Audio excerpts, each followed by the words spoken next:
우리 같이 보실 하나님의 말씀은 빌립보서 신약성경 빌립보서 2장 1절부터 4절까지의 말씀입니다. 그러므로 그리스도 안에 무슨 권면이나 사랑에 무슨 위로나 성령의 무슨 교제나 긍휼이나 자비가 있거든 마음을 같이하여 같은 사랑을 가지고 뜻을 합하며 한 마음을 품어 아무 일이든지 다툼이나 허영으로 하지 말고 오직 겸손한 마음으로 각각 자기보다 남을 낮게 여기고 함께 읽습니다. 각각 자기 일을 돌볼 뿐더러 또한 각각 다른 사람들의 일을 돌보아 나의 기쁨을 충만하게 하라. 아멘. 여러분이 보시는 것처럼 2절은 어떻게 되어 있느냐? 오늘 그 본문, 우리가 읽은 본문의 중요한 주제가 여기 나타나 있죠. 마음을 같이하여 같은 사랑을 가지고 일치, 연합, 하나됨, 이것이 오늘 본문의 중요한 주제가 될 것 같습니다. 근데 사실 이 연합에 대해서는 우리 교회 안에서뿐만 아니고 일반 인간 사회 속에서도 늘 이렇게 수시로 구호가 되어 있는 것이 이 연합 아니겠습니까? 그래서 어떤 기관 이름 거기에도 붙이게 되죠. 국제연합, 유럽연합, 유럽은 하나다 이거죠. 인류는 한 형제다 이렇게 하면서 연합과 일치, 화해와 평화를 늘 부르짖는 것이 우리 인간 세상이라는 것을 우리는 알고 있습니다. 그런데 그러한 구호에 비추어서 우리가 실제로 경험하고 있는 현실은 어떠한가요? 사실 나타나는 결과는 그 정반대가 아닌가 싶습니다.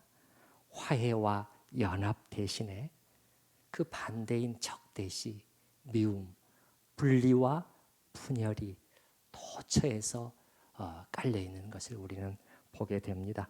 성경은 그 이유를 뭐라고 말씀하죠? 한 단어로, 한 글자로 명백히 말씀하죠. 뭐 때문에? 죄 때문이라고 정확히 가르쳐 주시는 것이죠. 로이드 존스 목사가 정확히 지적한 것처럼 죄는 인간을 갈갈이 찢어 놓았다. 인간 사이를 다 찢어 놓은 것이 죄라는 것이 명백합니다. 그래서 우리가 보고 있는 것은 연합과 평화를 늘 부르짖지만 단적인 예로 우리가 보고 있는 것은 이 가공할 만한 ICBM, 대륙간 탄도미사일, 수소폭탄, 핵잠수함, 그리고 요즘에는 드론을 이용한 살상무기라 저 멀리서 화면을 들여다보면서 손가락 하나로 끝장내버리는,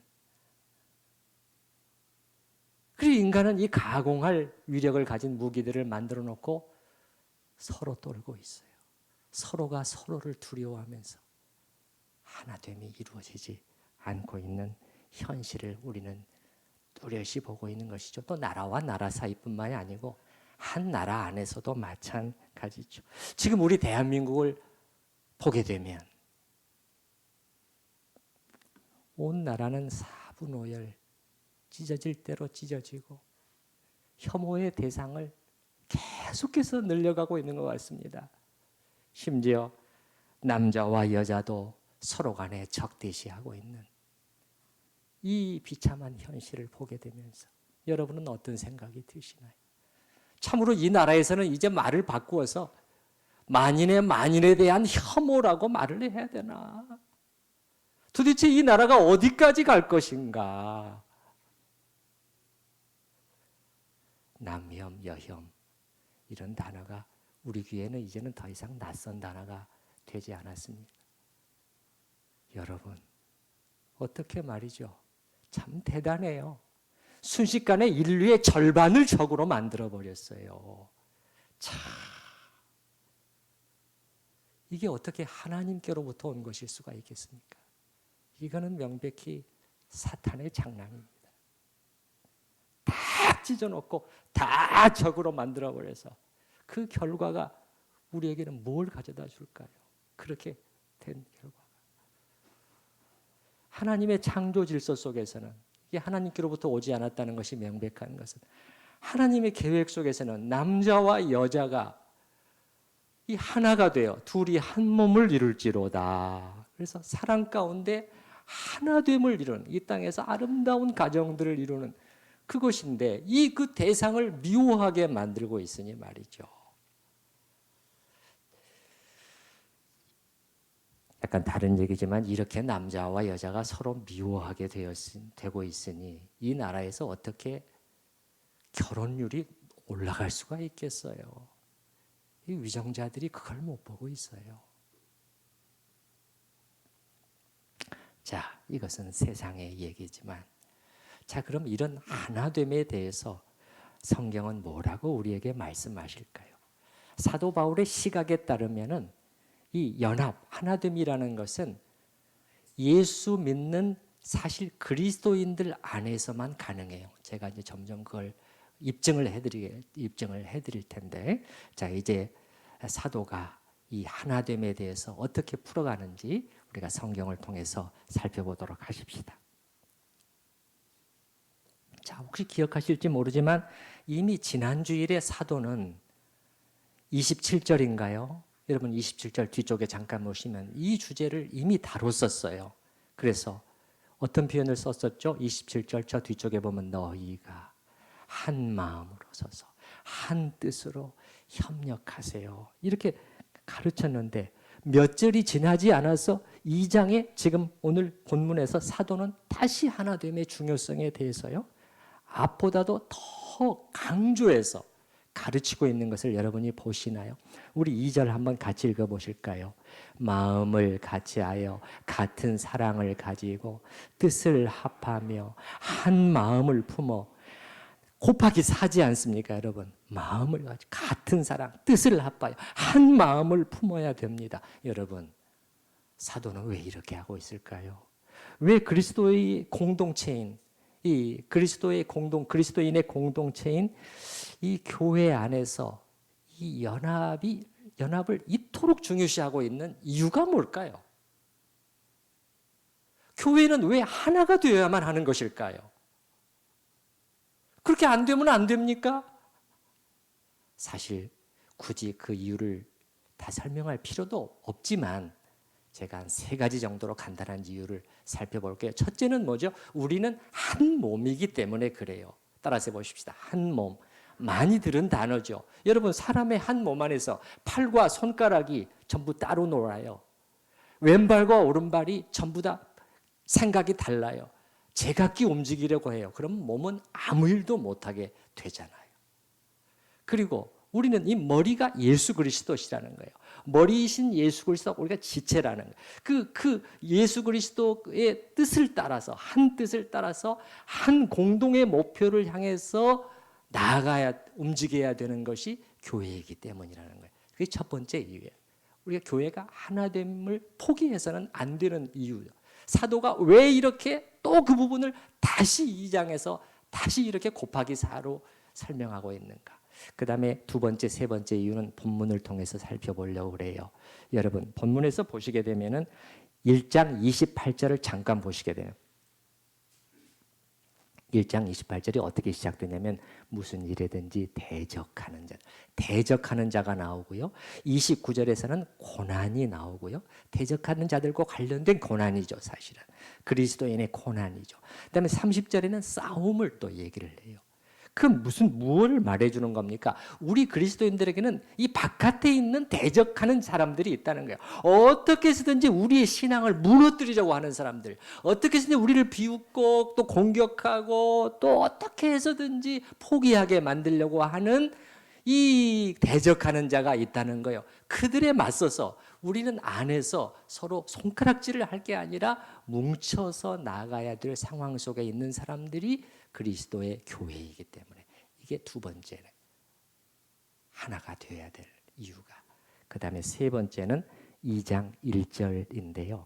2장 1절. 자, 2장 1절 한번 같이 읽어보십시다.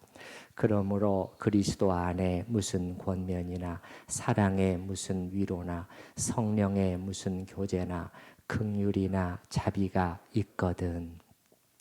자, 이게 무슨 뜻일까요, 여러분?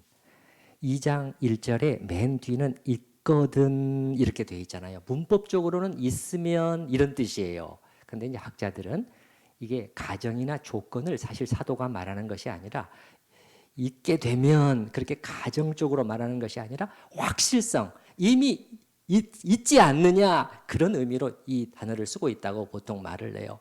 확실히 이런 것들 2장의 1절에 이런 것들이 있는 것으로 나는 확신합니다. 그러므로 2절을 촉구합니다. 이렇게 돼 있다는 것이에요. 자, 왜 그렇게 우리가 말할 수 있는 거죠? 왜 학자들이 이렇게 해석할까요? 그것은 잘 보시면 알게 돼요. 2장 1절이 이런 것들이 어떻게 우리가 시작한 일이냐 이 말이에요. 안 됩니다. 죄 가운데 있는 우리 안에서는 이런 것들이 나올 수가 없어요. 그러면 뭘 알 수가 있느냐? 하나님께서 이 일을 시작했다는 게 어떻게 시작하셨느냐? 예수라는 한 끈으로 성령 안에서 이미 우리를 묶으셨다는 거예요. 그래서 이 일이, 이 선하고 아름다운 일이 시작되게 됐다는 거예요. 그래서 사도 바울은 이렇게 말하고 있는 것이죠.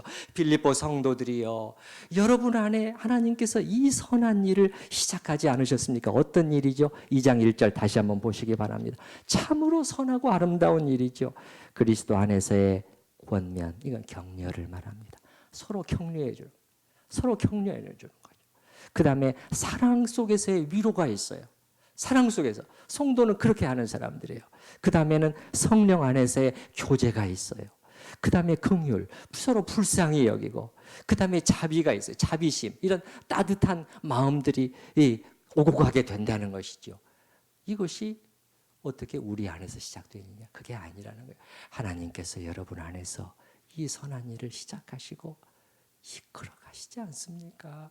그러면 우리는 나 몰라라 하겠습니까, 여러분? 사도 바울이 2절에서 그렇다면 이게 확실한데 이에 부응해서 마음을 같이하여 같은 사랑으로 묶여야 되지 않겠습니까? 이렇게 말씀하고 있는 것이죠. 이게 세 번째 이유예요. 하나됨을 우리가 포기할 수 없는 세 번째 이유라는 것이죠. 여러분, 바로 이런 이유 때문에라도 믿지 않는, 예수가 없는 사람들 속에서는 진정한 하나됨은 이루어질 수가 없는 것입니다.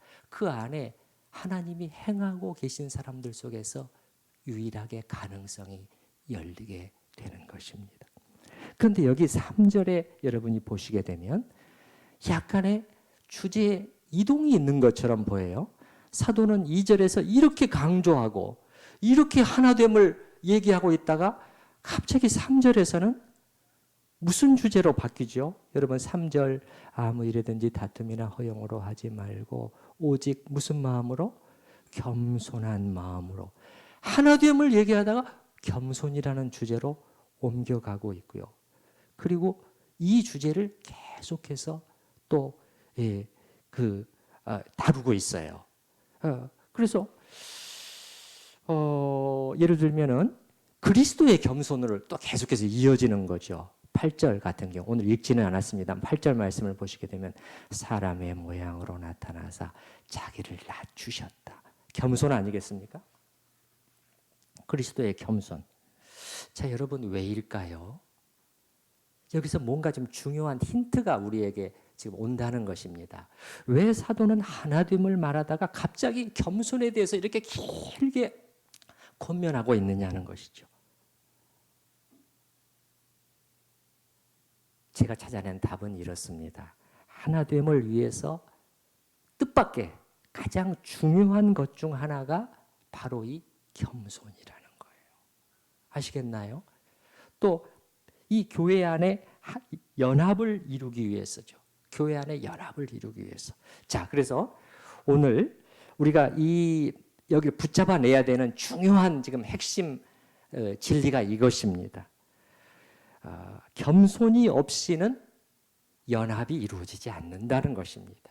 그래서 사도는 계속해서 연합을 얘기하다가 겸손의 주제로 옮겨가서 그것을 아주 역설하고 있는 이런 것을 우리가 볼 수 있다는 거예요.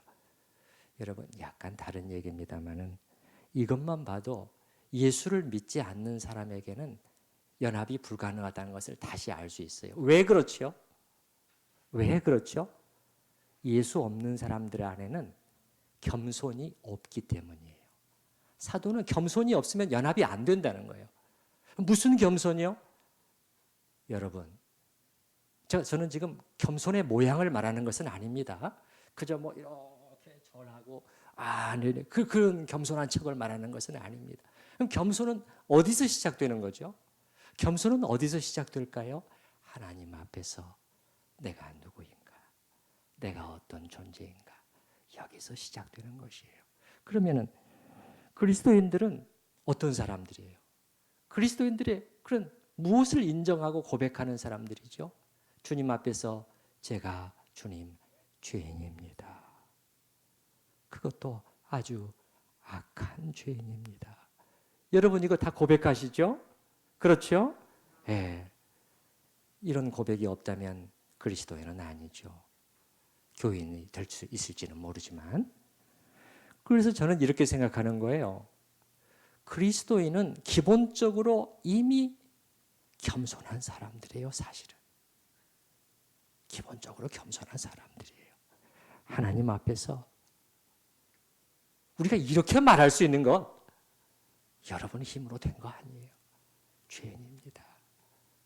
쓸모없는 자입니다. 제 힘으로는 안 됩니다. 저는 주님을 필요로 합니다. 이거 하나님께서 하신 일이에요. 그러니 이렇게 고백할 수 있는 사람들은 기본적으로 겸손한 사람들인 것이 맞아요.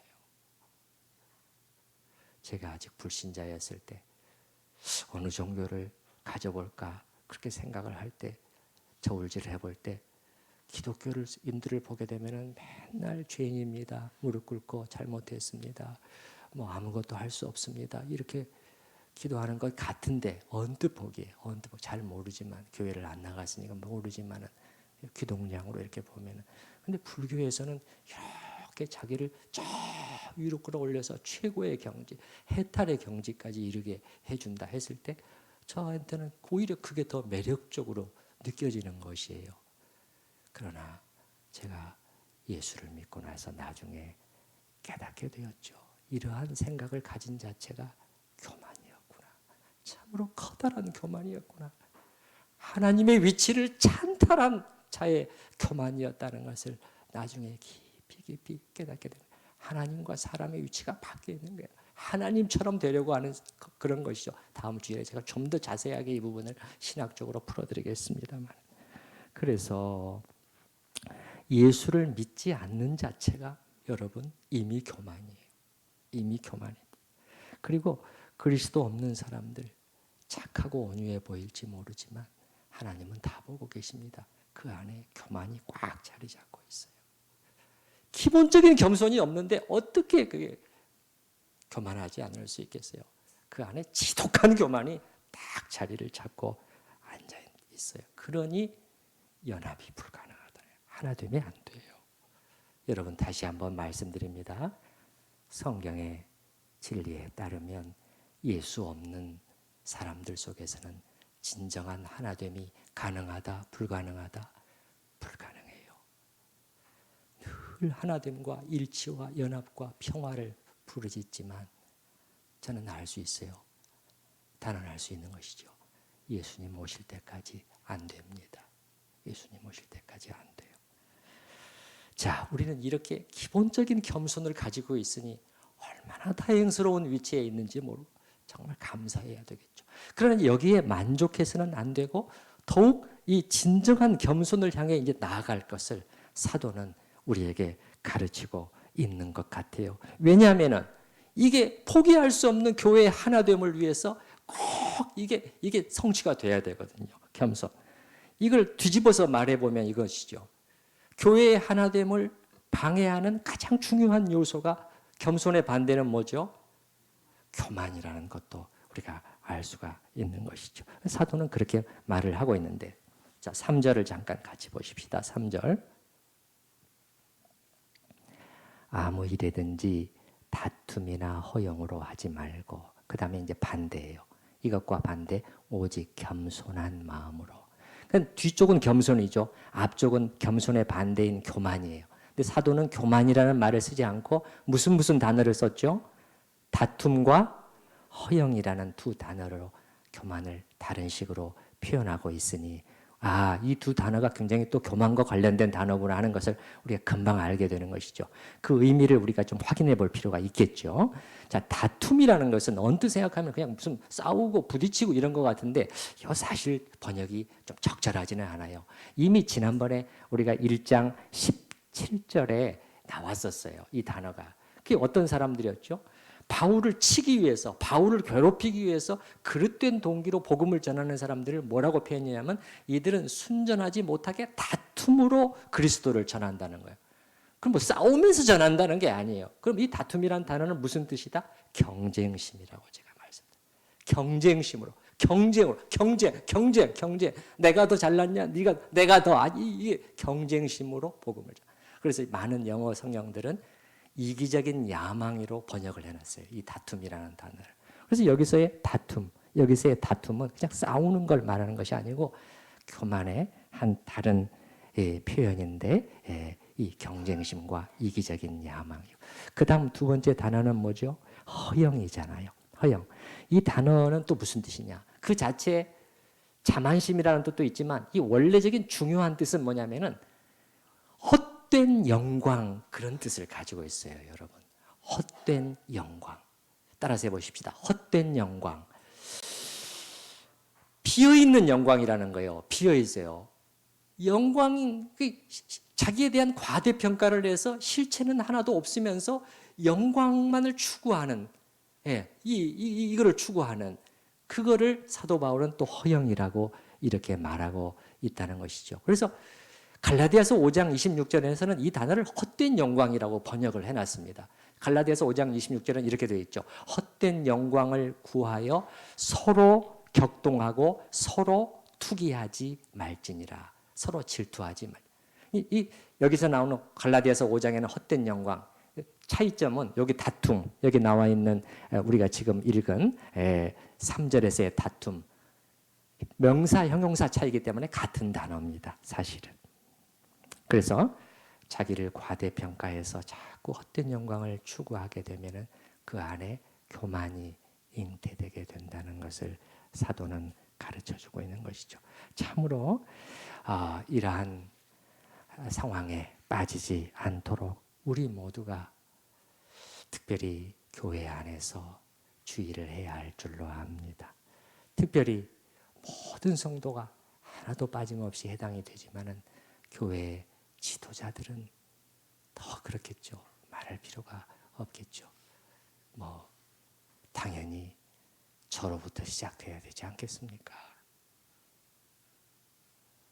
내가 담임 목사인데 나를 이렇게 대접해 주나?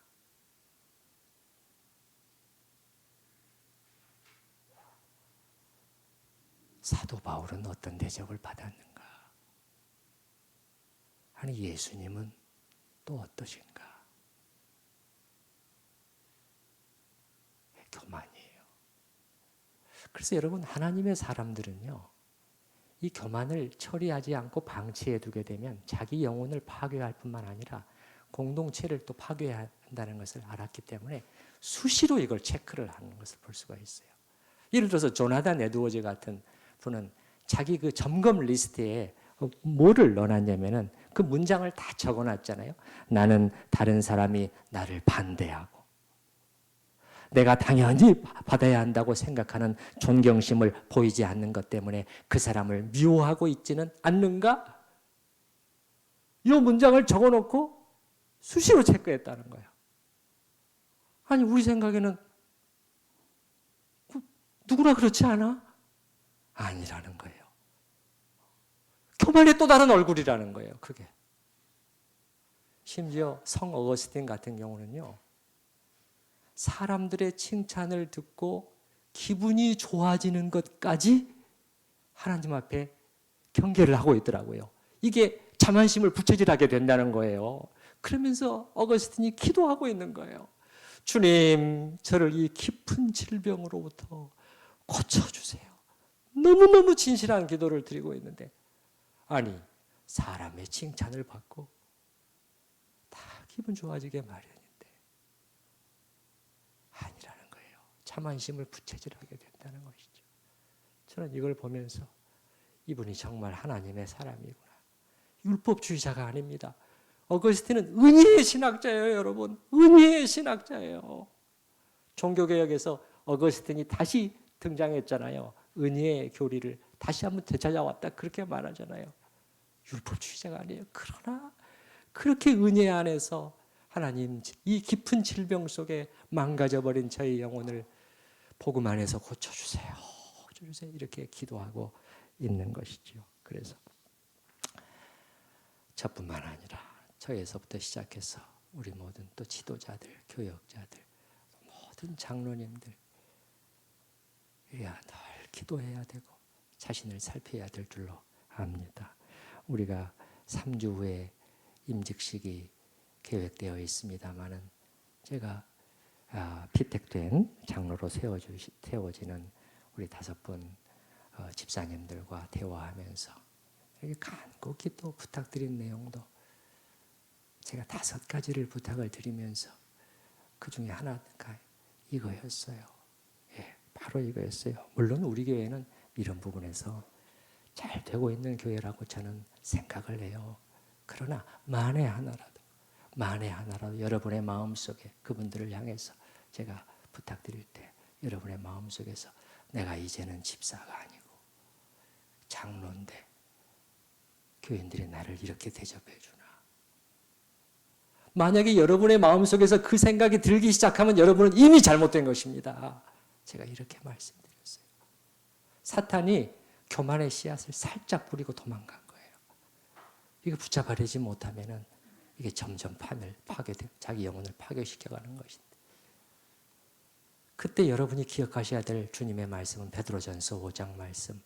하나님이 교만한 자를 대적하시되. 여러분, 사실은 두려운 말 아닙니까?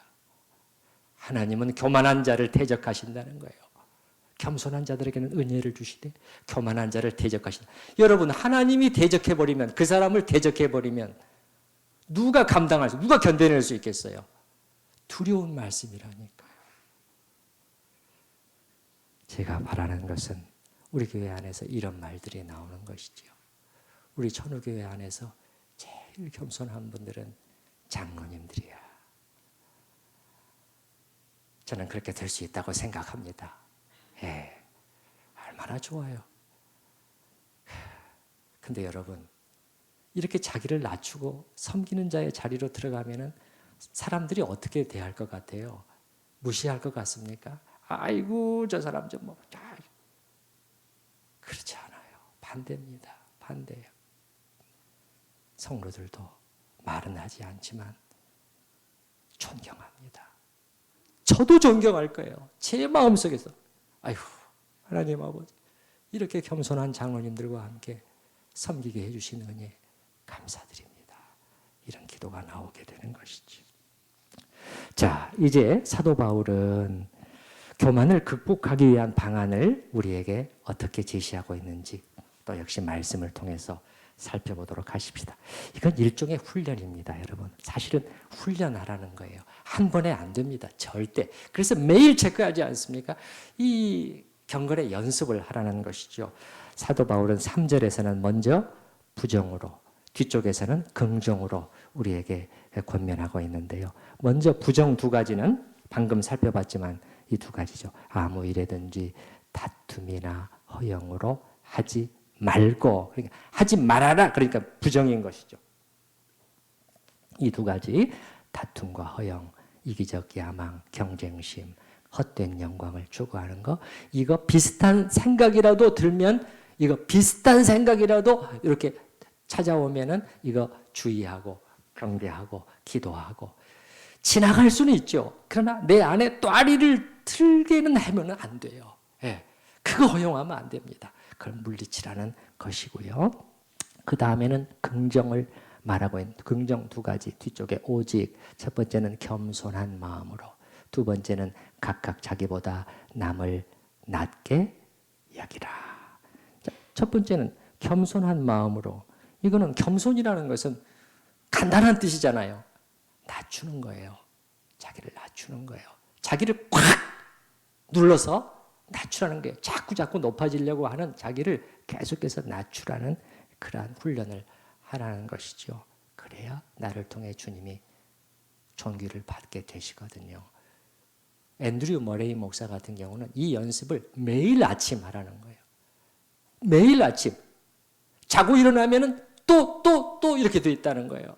그러니까 매일 아침 이 연습을 하라는 것이죠. 앤드류 머레이 목사는 자기의 그 겸손이라는 책에서 이렇게 써놨어요. 예수님은 깊은 음부에까지 자신을 낮추셨다. 매일 아침 그대는 뉘우쳐 자기를 낮추고 낮추라.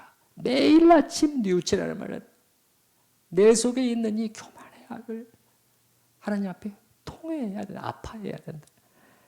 그러면 예수님의 생명은 매일매일 그대의 심령 속에서 새로워질 것이다. 그때 비로소 예수님의 생명이 우리 안에서 막힘없이 흐를 수가 있게 되고 구원의 기쁨도 거기서 나오게 된다는 것이에요. 그렇지 않으면 구원의 기쁨이 막혀버린다는 것이죠. 자, 그래서 이 첫 번째는 겸손한 마음으로 자신을 꽉 눌러서 낮추는 연습을 해라. 그 다음에는 뭐라고 되어 있나요? 두 번째는 겸손한 마음으로, 그 다음에는 각각 자기보다 남을 낮게 여기는 연습이 또 해야 된다는 거예요. 자, 여러분은 여러분 자신보다 다른 이들을 낮게 여기고 있나요?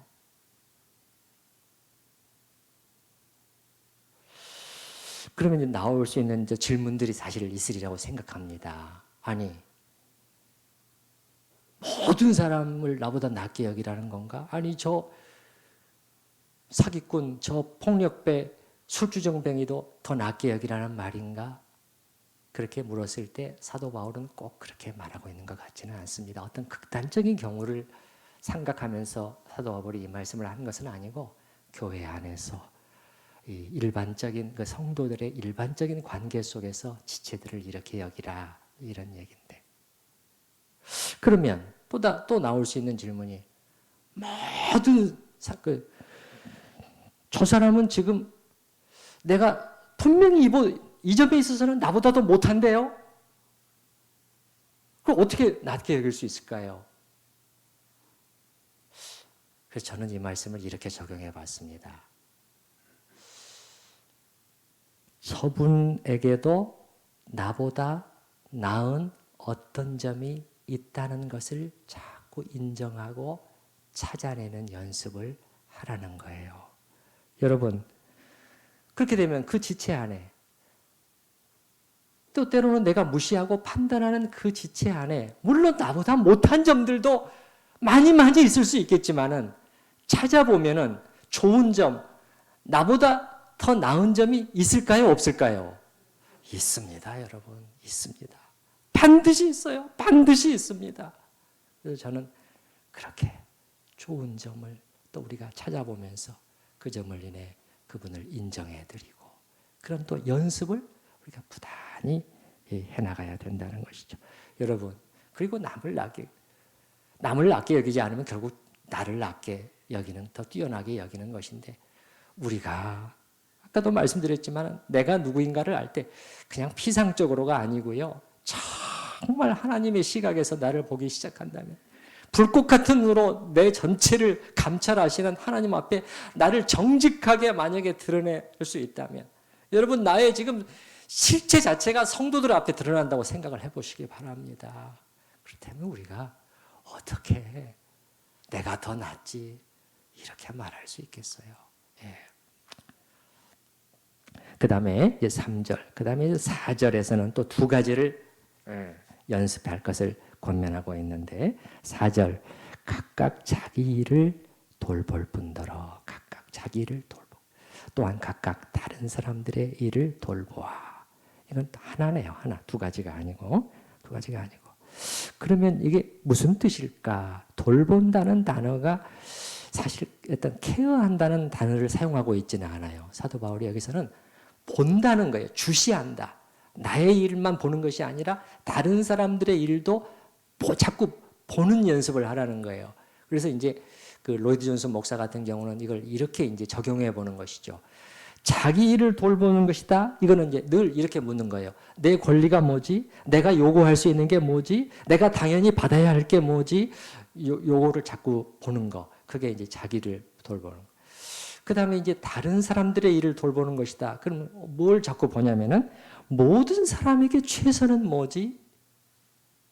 다른 사람은 어떻게 되는 거지? 이거를 자꾸 묻고 보고 하는 것이 다른 사람들의 일을 돌보는 것이라는 거예요. 저는 이렇게 생각합니다. 저는 두 가지 의미가 다 들어있다고 생각해요. 4절, 이 연습을 사도 바울이 하라고 할 때는 첫째는 여러분 자기 일에만 관심을 가질 것이 아니라 교회 안 지체들이 처해 있는 삶과 어려움에도 관심을 가지세요. 늘 이게 귀중하다고 그랬죠. 제가 사람을 돌보는, 사람을 돌아보는 그 관심을 가지는 사역만큼 중요한 사역은 없다. 우리 교회 안에서도 대표적으로 구역장님 가장 중요한 사역 중에 하나를 맡고 계시는 거예요. 교사들 영혼을 그들의 관심을 가지는 것이니까 다른 사역도 다 귀중하지만 가장 귀중한 거예요. 그리고 또 이런 의미만 있는 것이 아니라 또 이 4절 자기 일을 돌볼 뿐더러 다른 사람들의 일을 돌보라는 것은 나의 일이 항상 우선이 아니라 다른 사람, 공동체의 유익이 무엇인가를 생각하는 자세. 이런 자세로 나아가게 되면은 우리는 어떻게 된다는 거예요? 교만을 극복하고 하나 되는 길로 나아갈 수 있다는 것이죠. 자, 이제 4절 맨 마지막 부분을 보도록 하겠습니다. 4절 맨 마지막. 사도 바울은 다시 여기서 또 기쁨을 얘기하고 있네요. 빌립보서의 중요한 주제가 기쁨이라고 그랬잖아요. 그래서 다른 사람들의 일을 돌보아 나의 기쁨을 충만하게 하시오. 이렇게 돼 있잖아요. 여러분, 이 4절의 맨 뒤에 나와 있습니다만은 사실은 이 단어는 저 앞에 나와 있는 단어예요. 우리말 번역상 순서당 이렇게 할 수밖에 없어요. 근데 2절을 시작하면서 요 말을 딱 넣어놨어요. 여러분, 나의 기쁨이 충만하게 해달라. 이렇게 하면서 그 다음은 2절 마음을 같이 하여 쭉 4절까지 이렇게 여러분이 실천함으로써 해달라는 거예요. 그러면 무슨 말이죠, 이 말이? 이게 바울의 기쁨을 좌우하는 문제라는 것이에요. 사도 바울은 빌립보 성도들을 향해 이렇게 말하고 있는 것이죠. 여러분, 사실 나의 기쁨, 어떠한 외적인 고난과 시련도 내 기쁨을 빼앗아갈 수 없습니다. 감옥도, 이 안에서도 먹고 싶은 걸 제대로 못 먹어도, 이 불편한 삶도, 이 수욕도, 언제 끌려나가 처형될지 모르는 이 불안함도, 그것도 나의 기쁨을 빼앗을 수는 없습니다. 그러나 여러분, 이건 달라요. 여러분, 사랑하는 빌립보 성도들 안에서 이렇게 되느냐 안 되느냐, 그것은 나의 기쁨을 가져다 주기도 하고 빼앗아 버리기도 합니다. 그 뜻입니다, 여러분. 정확하게 이렇게 해서 여러분이 나의 기쁨이 충만하게 해달라고, 이미 기쁨이 있지만 가득 차게 해달라고 그렇게 당부하고 있는 것이죠. 한 교회 안에서 이런 일들이 일어나게 될 때 오늘 우리가 나눈 것처럼 교만의 영이 물러가고 겸손의 영이 조금씩이라도 조금씩 성도 한 명 한 명 안에서 변화되고 겸손의 영으로, 겸손의 모습으로 우리가 비춰나가고, 그래서 서로가 낮추는 법을 배우고 다른 지체들 안에 좋은 점을 자꾸 발견해 나가고 인정하면서 자기보다 공동체의 유익을, 다른 사람들의 일을 돌보아. 이렇게 될 때 어떻게 됩니까? 여러분, 하나됨의 아름다움이 교회 안에 나타나기 시작하게 된다는 것입니다. 사도 바울은 목회자의 기쁨이 사실 여기는 목회자의 최고의 기쁨이죠. 최고의 기쁨이에요. 사도 바울은 그 얘기를 하고 있는 것입니다. 나의 기쁨을 충만하게 해주실 분들은 바로 여러분들입니다. 이건 물론 당연히 하나님의, 바울의 기쁨은 사도 바울의 기쁨이 되겠죠. 자, 이제 오늘 4절까지 살펴봤고 보다 이제 온전한 겸손에 이르기 위한 최선의 길, 사도 바울이 4절부터 5절부터 11절까지 이렇게 이 아름다운 문장을 통해서 우리에게 어떻게 권면하고 있는가는 다음 주일에 살펴보도록 하겠습니다. 이 시간 우리 들은 말씀을 생각을 하면서 하나님 앞에 자신을 돌아보고 교회를 위해서 같이 기도하는 시간을 갖도록 하십시다.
교회의 하나됨을 막는 가장 큰 방해물이 단지 사랑의 부족 그렇게만 말할 것이 아니라 뜻밖에도 교만에 있다는 것을, 이 교만의 악을 교회 가운데 교만의 악이 제거되지 않고는 성경이 그토록 강조하는 포기할 수 없는 이 하나됨을 결코 이룰 수 없다는 것을 주님 오늘 말씀을 통해서 저희가 확인했사오니 주님, 저희가 무엇을 위해서 기도하며 어디를 향해 힘써야 되겠나이까? 주님, 그러나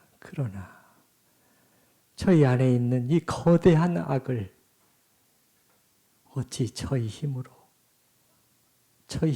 물리칠 수 있겠나이까? 주님이 보여주셔야 됩니다. 우리 영혼의 깊은 질병을 고쳐나가시는 주님, 망가져버린 우리의 이 심령을 그리스도 안에서, 복음 안에서 치유하고 고쳐내시는 주님, 저희를 긍휼히 여겨 주시옵소서. 주님, 보여주시옵소서. 보여주셔야 됩니다. 저희 안에 이 숨어있는 그 교만의 그 얼굴을 하나하나 저희가 봐야 됩니다. 주님의 눈으로 봐야 됩니다. 그렇지 않고는 절대 놓지 않으려 할 것입니다. 절대 고치려 하지 않을 것입니다. 주님, 참으로 기도합니다. 이 교만의 가증한 얼굴을 저희가 보게 하시고 참 성령 안에서 애통하는 그러한 역사가 있게 하여 주시옵소서. 우리 천우 성도들 한 명 한 명이 이 부단히 자기를 낮추는 겸손의 훈련을 해나감으로 조금씩이지만은 교만이 물러가고 겸손히 자리를 잡게 되고 우리 안에 하나됨의 아름다움이 피어나게 하여 주시고, 참 이렇게 해서 하나님의 나라가 저희에게 이 많은 은혜의 역사가 정말 우리가 기도하는, 우리가 섬기는 교회 안에, 천우교회 안에 나타날 수 있도록 함께하여 주시옵소서. 예수님의 이름으로 기도드립니다. 아멘. 우리 찬송가 433장 1절, 3절, 4절 같이 부르십시다.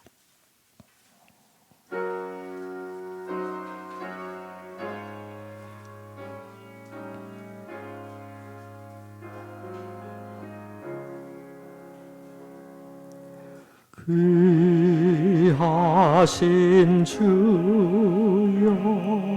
날 붙드사 주께로 날마다 더 가까이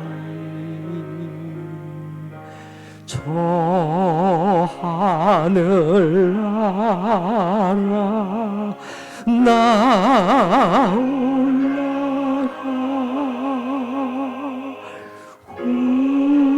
우주의 품 안에 늘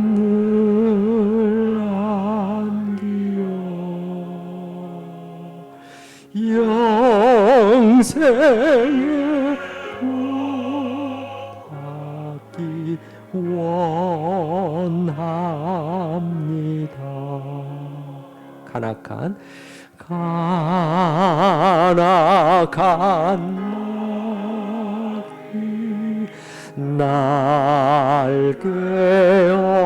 날개어도 주 예수 앞으로 더 가까이 이 세상 속한 그 허영심 또 주한 생각을 다 버리니 정렬한 맘 내게 늘 주소서. 이 세상 내가 살 동안에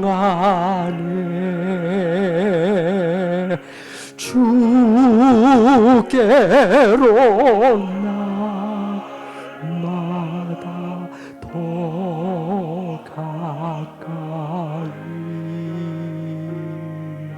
저 배는 천국 나 들어가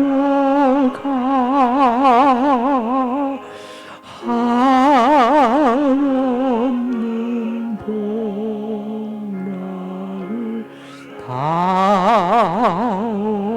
얻도록